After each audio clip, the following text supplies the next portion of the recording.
tatanungin natin ngayon kung ano ang naramdaman din ng ating mga judges. Ate Reg, ano masasabi mo sa pagka-whistle? Napanganga na lang ako. Ginawa mo din ito nung audition. Oo. At syempre, na-enjoy naman namin. Although sinabi ko na it's not all the time. Kumbaga, palamuti siya. I think for this song, tamang-tama naman yung pagkalagay ng whistle. So, na-enjoy ko naman. At mas mahaba. Yung ramdam na ramdam mo yung song. Yes. And that's a good thing. Sir Gary.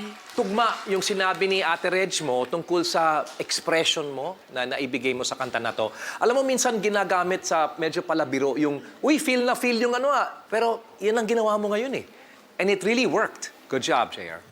Thank you, judges. Eto na, scoring time ulit tayo, mga audience. Kaya please lock in your scores for JR now na.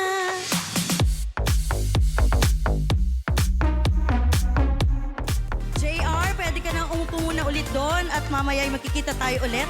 Ayan, balikan mo doon. Thank you so much.